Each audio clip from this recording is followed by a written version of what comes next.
All right, let's dive into one of the most important and honestly game-changing books of the last few decades, Nassim Taleb's The Black Swan. We're going to break down his huge idea about the incredible power of events we simply can't predict and why they're the things that really shape our world. So this right here is Taleb's famous turkey analogy, and it just perfectly nails the problem. Imagine you're this turkey. For 1,000 straight days, you get fed. Every single day confirms your theory that humans are your friends. Your confidence is growing, rock solid. But then, that one single day comes along that completely shatters your entire understanding of the world. Taleb calls this a sucker's problem, and his argument is brutally simple. We are all the turkey. So what is a black swan exactly? Well, it's not just some random surprise. Taleb is very specific. It has 3 key features that set it apart from everything else. Okay, first, it's a total outlier, a complete shock. Nothing in your past experience could have prepared you for it. Second, its impact is massive. We're talking world-changing stuff, like the invention of the internet or a global financial crash. And third, and this is the real kicker, after it happens, we fool ourselves. Our brains, which Taleb calls wonderful explanation machines, jump in and weave a neat little story that makes the event seem like it was obvious all along, predictable even. So that brings up a huge question, right? If these events are so important, why are we so blind to them? Well, Taleb says it's because our brains are basically hardwired with a bunch of mental traps. Let's dig into them. First up is the narrative fallacy. Look, we are suckers for a good story. We can't help it. We take the messy, complicated, random chaos of reality and we squeeze it into a simple cause and effect story. This makes us feel like we understand what's going on. But really, we're just throwing out all the complicated bits that don't fit our clean narrative. Next, we have the ludic fallacy. This is the mistake of thinking real life works like a casino game. You have Dr. John the nerd, who sees this coin flip problem and just applies the clean math. 50-50, of course. But then you have Fat Tony, the streetwise guy, who lives in the real world. He looks at 99 heads in a row and says, "No way, the game is rigged." He questions the assumptions. The problem is, most of us are taught to think like Dr. John, when we should be thinking a lot more like Fat Tony. And that leads to this incredibly powerful idea of silent evidence. Think about it. The history books are filled with the stories of winners. We hear from the entrepreneurs who made it big, the soldiers who came home.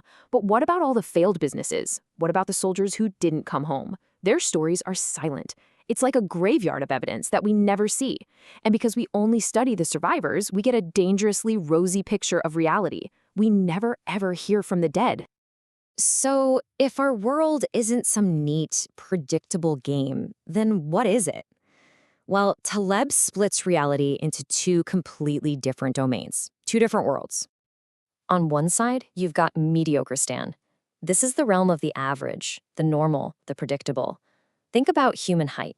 If you get 1,000 people in a room, even the tallest person in the world won't really change the average height all that much. But then, there's Extremistan. This place plays by completely different rules. It's the world of the extreme, the accidental. Here, a single observation can change everything. This is where black swans live. To really get a feel for how wild Extremistan is, just think about this. If you put Bill Gates into a stadium with 1,000 other random people, his wealth alone would make up about 99.9% of the total wealth in that room. One guy, one single data point completely dominates the entire picture. That, right there, is Extremistan.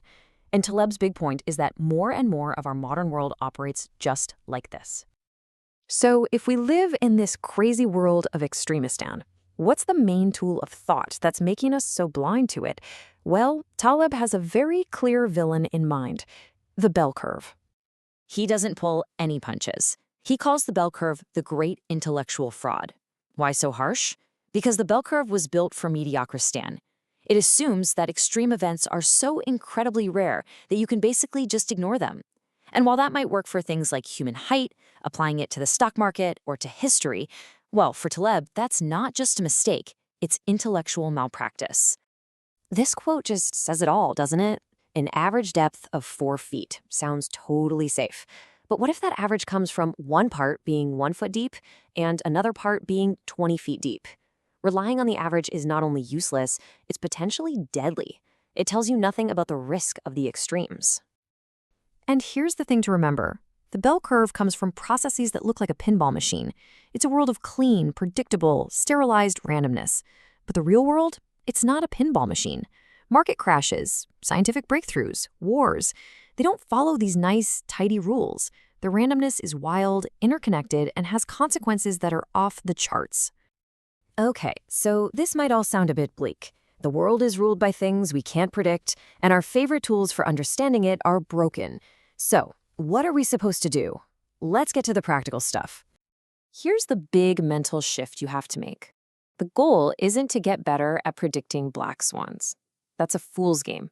The real goal is to stop trying to predict them at all, and instead build systems that are robust to them, or even better, systems that can benefit from them. And Taleb's primary tool for doing this is what he calls the barbell strategy. I love this. It means you forget about the wishy-washy, medium-risk stuff in the middle. Instead, you go to both extremes at once. You become hyper-conservative and hyper-aggressive at the same time. So what does this actually look like? Well, in investing, it would mean putting, say, 90% of your money into the safest things you can possibly find. Think treasury bills, things that just cannot blow up. Then you take that last 10% and you put it all into extremely high-risk, high-reward bets. Think small startups or venture capital. This way, the most you can possibly lose is 10%, but your upside, your potential gain, is practically unlimited. The philosophy here is just so powerful. You're basically protecting yourself completely from the negative, catastrophic black swans. They can't wipe you out. But at the same time, you've made yourself wide open to the positive black swans, that one lucky bet that could change everything. You've essentially turned unpredictability from your enemy into your friend. And I want to leave you with this final thought from Taleb, which kind of reframes this whole thing. He says, stop looking the gift horse in the mouth. Remember that you are a black swan. Just think about it for a second.